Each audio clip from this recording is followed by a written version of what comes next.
আপনি যদি এইভাবে আমাকে প্রশ্ন করেন তাহলে আমি উত্তর দিতে পারবো না। আওয়ামী লীগকে আপনি হয়তো সবাইকে ডেভিল বলবেন না, অ্যাজ এ আপনি আওয়ামী লীগের সাপোর্টার হন অথবা না হন, কিন্তু শেখ হাসিনাকে যারা এখনো ফলো করে তারা তো ডেভিল, তারা তো বাংলাদেশকে ধ্বংস করছে। প্রথমে আমি বলবো যে সরকার যে হান্টিং ডেভিল হান্টিং যে কর্মসূচি বা ধরেন অ্যাকশন প্ল্যান নিয়েছে, তো সেই জায়গায় ডেভিল কারা এবং কি কি ক্রাইটেরিয়া থাকলে বা কি কি একজন মানুষ কি কি করে থাকলে বর্তমান সরকারের দৃষ্টিভঙ্গিতে ডেভিল বলে পরিগণিত হবে, এই হুম, বিষয়টা সরকারের কাছ থেকে আমি মনে হয়, আমি আশা করি সেটা স্পষ্ট হওয়া উচিত। হুম, কেন? কারণ এটা যদি স্পষ্ট না হয় তাহলে আমি আশঙ্কিত থাকব বিষয়টা হুম, নিয়ে যে কোনো ডেভিল নয় এমন কোন লোক হান্টেড হয়ে গেছে। আমার কথাটা বুঝতে পেরেছেন? There should be a definition to define a devil before going to take a step against the particular person to be termed as devil. হুম, একজন লোককে ডেভিল, এখন আমি ফরাদ হোসেন ডেভিল বা জনাব সাইফুর সাগর ডেভিল, কি কি ক্রাইটেরিয়ার মাধ্যমে আমরা দুইজন ডেভিল হলাম, কেন হুম, ডেভিল হলাম, এটা specifically there should have a mentioning from the government. এটা কিন্তু দরকার। তা না হলে কিন্তু আপনি সবসময় দেখবেন অনেক নিরপরাধ মানুষ যারা অপরাধ করেনি, সে যদি ওই ডেভিল হান্টিং এর আওতায় চলে আসে, তখন কিন্তু এটা খুব দুঃখজনক একটা কারণ হবে। একটা হুম। নির্দোষ লোক যদি এই ডেভিল হান্টিং এর আওতায় আসে, তার পরিবার বিপর্যস্ত হবে, অনেক কিছু সমস্যা। হ্যাঁ, তো সেই জন্য এই হ্যাঁ, জায়গাটা ওটা তো পরিষ্কার হওয়া বলছেন উচিত। আপনি আর ওটা তো যারা বলছেন আপনি যদি যদি কাউকে, কিন্তু মনে করেন না যে যারা এখন বর্তমানে আওয়ামী লীগের নাম নিয়ে বিভিন্ন ধরনের অরাজকতা করার চেষ্টা চালাচ্ছে তারা কি ডেভিল নয় কি? এবং এই জায়গায় অবতীর্ণ হওয়ার কারণে তো রিস্ক এবং ঝুঁকি আমি তো তাদের। আমি আমি একটা যে কথা আপনি বলি, বললেন যেন নিরপরাধ কেউ যেন গ্রেপ্তার না হয়, এই নিরপরাধদেরকে তো অপরাধী হিসেবে তৈরি করার জন্য ডেভিলরা কাজ করে যাচ্ছে, এবং তাদের প্রতি আপনার না, কি নির্দেশ? আমি কোন কথাটা বলছি জানেন? হুম, আওয়ামী ফরহাদ লীগ ভাই, ফরহাদ ভাই, ফরহাদ ভাই, আওয়ামী লীগের নাম নিয়ে যদি ডেভিল হান্টিং শুরু হয়, আমার কথা হলো ওই লোকটা বর্তমান অবস্থায় দেশ ও জাতির জন্য ক্ষতিকারক কিনা হুম, এটা আগে দেখতে হবে। যদি ক্ষতিকারক হয় তাহলে সে ডেভিল হান্টিং এর আওতায় পড়বে, অসুবিধা তো নাই। আর আমি যেটা বলছি যে অনেকেই তো চলে গেছেন, এটা লুকিয়ে লাভ কি? বর্ডার সীমান্ত অতিক্রম করে চলে গেছেন না? তো আমার প্রশ্ন, তারা যারা তো চলে আওয়ামী লীগ গেছে। করেছেন তাদেরকে তো, যারা আওয়ামী লীগ করেছেন লিস্টেড, তাদেরকেই ডেভিল হিসেবে ডিটেক্ট করার চেষ্টা করা হচ্ছে। আপনি কি মনে হয় কিনা যে সেই লিস্টেড না, যারা যারা। আওয়ামী লীগ একটি দল করলে সে ডেভিল হয়ে যাবে, এটার সাথে আমি একমত কিভাবে হব? দেখতে হবে সে ডেভিলিশ কাজকর্ম করেছে কিনা। হুম, আওয়ামী লীগ করেছে, আওয়ামী লীগ করার নামে তো ডেভিল হয় না। ডেভিল হবে এই পার্টিটাকে ব্যবহার করে, এই দলীয় পরিচয় বহন করে সে দেশ রাষ্ট্র এবং জনগণের ক্ষতি করেছে কিনা, সে ক্ষমতার অপব্যবহার করেছে কিনা, সে হত্যা, গুম, খুন এগুলোর সঙ্গে তিনি বা সে জড়িত আছে আছে বা আছেন কিনা। আরেকটা জিনিস হুম। হলো অর্থনৈতিক করাপশন বা দুর্নীতির সেখানে সঙ্গে শেখ হাসিনাকে তিনি আপনি বা সে কিভাবে জড়িত ডিফাইন কিনা। করেন? শেখ হাসিনাকে জি, সেখানে আপনি কিভাবে ডিফাইন করেন? এটা আমাকে সরাসরি প্রশ্ন করেন কেন? এই প্রশ্নটা, আমি কি আওয়ামী লীগের এত বড় পদে ছিলাম নাকি আমি আপ- দুর্নীতি করে আপনি একজন বেরিয়েছি? সাধারণ শুনেন, মানুষ হিসেবে প্রশ্ন আমাকে করি। ইউ আর নট, শুনেন please, let me hmm, tell you one thing. আমি হুম। আমাকে আওয়ামী লীগ হিসাবে নিচ্ছেন তো? তো আপনাকে আওয়ামী আওয়ামী লীগের লীগ হিসেবে অন্যান্য, বলছি না। আমি আমি শেষ ভরত করি, ভাই, আমি আপনাকে আমাকে একজন শেষ করতে সাধারণ দেন। মানুষের জনগণ হিসেবে আমাকে বলতে চাই যে শেখ আমাকে হাসিনার কথাতে। হুম। আপনি শেষ করেন তাইলে আমি বলি। না, বললাম যে শেখ হাসিনাকে আপনি কিভাবে তাইলে ডিফাইন যদি হয় তাইলে একমাত্র তো আমার এই বিধ পাচ্ছেন নাকি না, আরো কোনো আওয়ামী লীগের কোনো আওয়ামী লীগ আপনাকে করার কিন্তু লোককে আওয়ামী আপনি লীগ হিসেবে পেয়েছেন মোটেও কিনা? আমি আওয়ামী লীগ হিসেবে আপনাকে মোটেও যদি আওয়ামী লীগের ওই হিসেবে তাইলে আমাকে আর এই নেতা প্রশ্নটা হিসেবে করেন কেন? দেখতাম যে তাহলে আপনাকে যে কখনো আপনি ইনভাইট প্রশ্নটা করতাম না, করছেন, বিকজ। শোনেন হ্যাঁ। তাইলে, না আমাকে কথা বলতে দেন, আমার কথাগুলো স্পষ্টভাবে শুনতে হবে বলেন। শ্রোতাদের। আমি কেন বলছি, শ্রোতা দর্শকদের শোনা উচিত তো। আমাকে প্রশ্ন করছেন কেন তাহলে, তাই না? আমার হুম, কথা হলো যে আপনি যদি এইভাবে আমাকে প্রশ্ন করেন তাহলে আমি উত্তর দিতে পারবো না।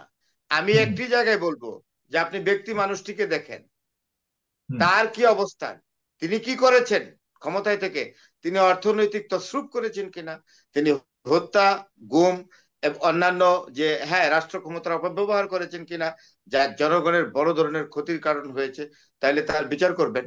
কিন্তু একজন লোক আওয়ামী লীগ করে। আপনি কি জানেন যে এখন যারা আওয়ামী লীগ করা অনেকে এই দেশে পড়ে আছে, ফরহাদ ভাই, যাদের devil those who followed Sheikh Hasina, this is very clear, আপনি এটা বলে হ্যাঁ দিলেই হয়। ক্লিয়ার। আমার শেখ কথাটা হাসিনা, শুনেন। আপনি আওয়ামী হ্যাঁ লীগকে ফয়জুল ভাই, আমি ফরহাদ আমি ভাই একটা কথা বলি, বলি, আমার কথাটা শেষ হয় নাই। আওয়ামী লীগকে ফর এক্সাম্পল ফরহাদ ভাই একটু বলি, আওয়ামী লীগকে আপনি হয়তো সবাইকে ডেভিল বলবেন না, অ্যাজ এ আপনি আওয়ামী লীগের সাপোর্টার হন অথবা না হন, কিন্তু শেখ হাসিনাকে যারা এখনো ফলো করে তারা তো ডেভিল, তারা তো বাংলাদেশকে ধ্বংস করছে, তারা আমি তো একটা দেশটাকে কথা ধ্বংস বলি, করছে, এখনো বাজার থেকে আমাকে কথা, চট করে আসছে। এটা তো ফাইনালি বলা যায় যে হাসিনার কথায় যারা চলবে তারাই ডেভিল। শোনেন আমি কতগুলা গুরুত্বপূর্ণ কথা ফয়জুল হক সাহেব বলি, শোনেন। আমার কথা হলো, যারা সীমান্ত অতিক্রম করে চলে গেছে ভাই, আপনারা জানেন কারা চলে গেছে। তারা যদি আর জীবনেও এই দেশে ফিরে না আসে, তারা এমন অর্থবিত্তের মালিক, তারা যদি যেখানে চলে গেছে সেখানে বাড়িঘর নিজেরা তৈরি করেও থাকে, সারা জীবন কাটায়, পরিবারদেরকে নিয়েও থাকে, তাদের টাকা পয়সার কোনো অভাব নাই। কিন্তু যারা এই আওয়ামী লীগ করেছে কিন্তু এই দেশে পড়ে আছে এমন অনেককে, যারা অর্থনৈতিক কেলেঙ্কারির সঙ্গে জড়িত না, যারা হত্যা গুম খুনের সঙ্গে জড়িত না, এবং তারা সীমান্ত অতিক্রম করে কোনো হোটেলে গিয়ে 7 দিন থাকার ক্ষমতা নাই, তাকে আপনি কি বলবেন? তাকে যদি আপনি ডেভিল হান্টিং এর আওতায় আনেন তো লাভ তো হচ্ছে না আপনাদের। ডেভিল হান্টিং করার তো একটা উদ্দেশ্য আছে, তো সেটা কি উদ্দেশ্য হয়েছে? উদ্দেশ্য হয় না। তা আমি যেটা বলবো, যে যেই অ্যাকশন প্ল্যানে যায় না কেন সরকার, সরকারের কাছে আমার একটা অনুরোধ থাকবে, যেন কোনো নির্দোষ লোক, নির্দোষ মানুষ যেন এই ডেভিল হান্টিং এর আওতায় না আসে, এইটাই আমার কথা, আর অন্য কোনো কিছু না। আর আরেকটি কথা, নির্বাচনের ব্যাপারে আমি কিছুদিন আগে বাড়ি গিয়েছিলাম। আমি তো গিয়ে দেখলাম যে এখনো যদি নির্বাচন হয়, বা 1 বছর পরেও যদি হয়, 1.5 বছর পরেও যদি, আপনারা অন্যভাবে নেবেন না, 2 বছর পরেও যদি হয়, আমি যেটা দেখে আসছি এলাকায়, বিএনপি বিপুল ভোটে নির্বাচিত হবে। রাইট। এবং আরেকটা জিনিস বলি, আমার যে অনুমান, যে বিএনপি অন্য কোনো দলের সাথে কোনো কোয়ালিশন, বা ওই যে বলে না যে 14 দল 20 দল 22 দল, এগুলোরও দরকার হবে না। বিএনপি যদি চায় এককভাবে নির্বাচন করলেও বিএনপি বিপুল ভোটে নির্বাচিত হবে। এটা হলো আমার রিডিং। আমি যেহেতু বাড়ি গিয়েছি, ফিল্ড লেভেলে আমি দেখেছি লোকজন। সুতরাং এই কথাটা যে পলাশ ভাই যেটা বলে গেছেন, সেইটাই আমি বলি, যে এখানে আমার মনে হয় খুব তাড়াহুড়া করার কোনো প্রয়োজন আছে বলে মনে করি না।